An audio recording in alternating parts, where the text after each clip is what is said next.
Bonjour, ici Jean-Michel de chez JMB Digital Studio. Je suis heureux de te recevoir sur ma chaîne pour parler de l'immatriculation des drones au Canada.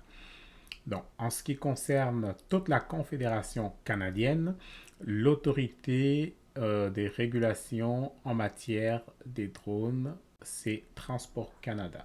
Vous avez tous les renseignements possibles et imaginables sur le site de Transport Canada qui est tc.canada.ca.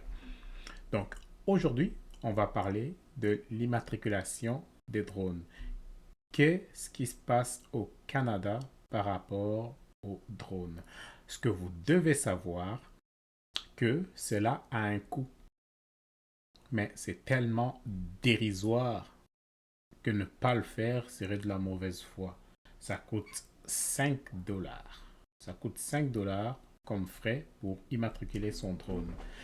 Et la législation impose que tous les drones d'un poids compris entre 250 grammes et 25 kilos soient immatriculés. Donc, cela comprend quoi? Ben, les drones qu'on peut construire soi-même, sur mesure, les drones prêts à assembler, qu'on peut recevoir en kit, par exemple. Là, je parle des agras et des drones agricoles. Et les drones en vente libre, donc les kits déjà fabriqués tels que la gamme Mavic de chez DJI. De cela, on peut déduire qu'il n'est pas nécessaire d'immatriculer par exemple un drone qui fait un poids inférieur à 250 grammes. Euh, à moins que, c'est là souvent que le gens se trompe. Donc, si ton drone fait moins de 250 grammes et que tu y ajoutes des accessoires, ben, automatiquement, il a un poids de 250 grammes et plus, et donc tu dois l'immatriculer. Et ensuite, on nous dit aussi qu'il n'est pas nécessaire d'immatriculer des drones d'un poids supérieur à 25 kg, mais il faudra à chaque fois obtenir un certificat d'opération aérienne spécialisé. Euh, Quand on parle d'immatriculer le drone, ici je vais vous montrer un modèle, celui de chez DJI. Celui-ci, c'est le Mavic Mini 3 Pro. Vous voyez, c'est écrit dessus, qui fait 249 grammes. Donc, ce modèle-là, il n'est pas nécessaire de l'immatriculer selon la réglementation disponible sur le site de Transport Canada. Vous verrez, il n'a aucun numéro, il n'a aucun marquage, parce que c'est pas nécessaire. C'est la législation qui nous le dit. À côté de lui, il a son grand frère, le vaisseau amiral de chez les Mavic, qui est le Mavic 3 Pro. Et celui-ci, comme il fait plus de 900 grammes, il est immatriculé. Il y a une obligation de l'immatriculer et il doit maintenir sa marque d'immatriculation. Pourquoi est-ce qu'on demande de marquer le drone? C'est une obligation aussi. Tous les drones immatriculés, donc vous avez vu celui que je viens de montrer, le Mavic 3 Pro, son numéro d'immatriculation se trouve sur le drone. C'est une obligation légale, on ne passe pas à côté. Et si vous ne le faites pas, et qu'à un certain moment, vous êtes contrôlé par une personne autorisée, sachez que vous risquez une amende. Il y a une sanction de 1000 dollars pour les particuliers et ça peut aller jusqu'à 5000 dollars si le drone est utilisé à des fins commerciales. Et là aussi, une précision. On peut être un particulier.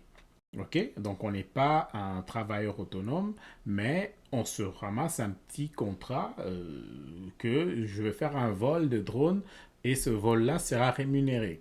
Eh bien, si mon drone n'est pas marqué au moment où je fais mon petit vol rémunéré, eh bien, je me retrouve à faire un vol à des fins commerciales et donc la sanction est de 5000 dollars. Eh bien, vous voulez payer une amende plus élevée que le prix de votre drone, que chacun réfléchisse en ce qu'il fait. Il y a des avantages quand même à pouvoir immatriculer son drone. C'est que en cas de perte, il peut arriver qu'il y ait un crash, il peut arriver qu'il y ait un problème.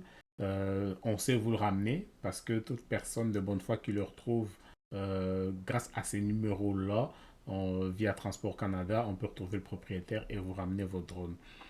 Et aussi, si le fabricant décide de rappeler certains modèles parce qu'il y a des ajouts, parce qu'il y a des modifications à faire, le fabricant peut communiquer avec Transport Canada et Transport Canada va tout de suite vous avertir que votre drone fait l'objet d'un rappel de la part du fabricant. Maintenant, en pratique, comment ça se fait? Comment est-ce qu'on fait pour immatriculer? Ben, vous pouvez, que vous soyez un particulier ou une entreprise, euh, on va sur le site que j'ai indiqué tout à l'heure, tc.canada.ca. On va dans portail de gestion des drones et là-dedans, automatiquement, on suit l'indicatif dessus et on sait facilement immatriculer et enregistrer les drones. Les pilotes étrangers, les touristes, les personnes qui viennent visiter le Canada peuvent venir de France ou peuvent venir des États-Unis ou d'autres pays européens. Euh, pour pouvoir piloter un drone, vous n'êtes pas obligé de l'immatriculer, mais par contre, vous avez besoin d'un certificat d'opération avancé pour système d'aéronef télépiloté. Et à partir du moment où vous l'avez, donc vous vous conformez au règlement fixé par le RAC. Donc, avant d'immatriculer, vous pouvez le faire. Le temps record que j'ai déjà vu, moi, c'est 3 minutes. Donc, ça ne vous prend pas énormément du temps. Vous avez besoin de la date d'achat de vos drones. Vous avez besoin de la marque, du modèle, du numéro de série et du poids et du type de drone. Et à côté de ça, votre carte Visa, Mastercard, American Express. Et puis, le tour est joué. Votre drone, une fois immatriculé, une fois le numéro d'immatriculation marqué dessus, vous êtes prêt à voler. À nous la liberté. Bye bye et à bientôt pour une autre vidéo.